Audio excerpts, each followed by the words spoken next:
அன்புக்குரிய சகோதரர்களே சகோதரிகளே, திருவள்ளுவர் சொல்கிறாரு, கண்ணுடையர் என்பவர் கற்றோர், முகத்திரண்டு புண்ணுடையோர் கல்லாதவர் அப்படின்னு சொல்கிறார்.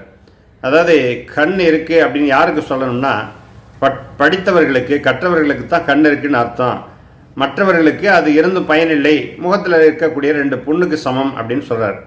ஸோ இப்படிப்பட்ட சூழ்நிலையில் கண் பார்வையே இல்லாத சகோதரிகளை, அதிலையும் குறிப்பாக உயர்கல்வி படிக்கக்கூடிய சகோதரிகளை இங்கே சென்னையில் தங்க வைத்து அவர்களுக்கு தேவையான எல்லா வசதிகளையும் செய்து கொடுத்து, அவர்கள் பார்வையில் இருக்கக்கூடியவங்க எப்படியெல்லாம் எதையெல்லாம் அனுபவிப்பார்களோ அது போன்ற எல்லாவற்றையும் அனுபவிக்க வேண்டும் என்ற உயர் நோக்கத்தில் ஒரு தங்கும் விடுதியோடு கூடிய ஒரு அமைப்பு ஏற்பாடு செய்யப்பட்டிருக்கிறது. வணக்கம். இங்கே தாய்க்கரங்கள் அறக்கட்டளை அப்படின்னு சொல்லிட்டு சூளைமேடு சௌராஷ்டிரா நகர் 10வது தெருவில் ஒரு 6 ஆண்டு காலமாக வச்சு நடத்துகிறோம். எங்களுடைய அமைப்பு 2019 செப்டம்பர் 11 அன்னைக்கு செல்வி தாயார் அம்மாள் அவங்களுடைய ஓய்வூதிய பலனால் ஆரம்பிக்கப்பட்ட ஒரு அமைப்பு. இது முற்றிலும் பார்வையற்ற பெண்களுக்காக நாங்கள் இதை வச்சு நடத்திக்கிட்டு இருக்கோம். தாயார் அம்மா யாருன்னு பார்த்தீங்கன்னா, அவங்களும் விழிச்சவால் மற்றும் செவிச்சவால் கொண்ட ஒரு பேராசிரியர்.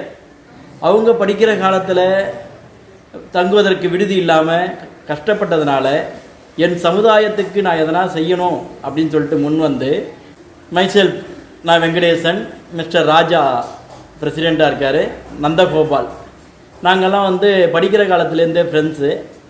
எங்களுடைய தொடர்பு செல்வி தாயாரம்மாளுக்கு கிடச்சி எங்ககிட்ட கேட்டாங்க, நீங்கள் இதை பண்ணித்தர முடியுமான்னு சொல்லிட்டு.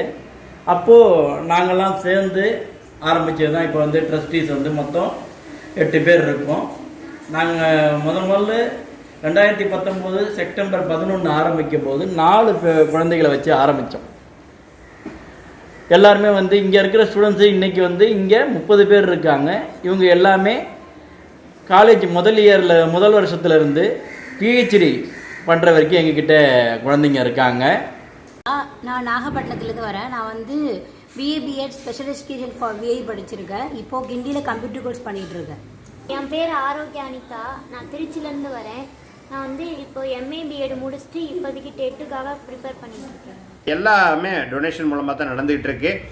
நம்ம ஒவ்வொருத்தரும் நம்மளால் இயன்றதை செய்யலாம். அதற்காக நீங்கள் இந்த நிறுவன அமைப்பையும் அந்த நிர்வாகிகளையும் நாடி அவர்களுக்கு இயன்ற உதவிகளை செய்தால் அது மிகப்பெரிய பயனுள்ள செயலாக இருக்கும்.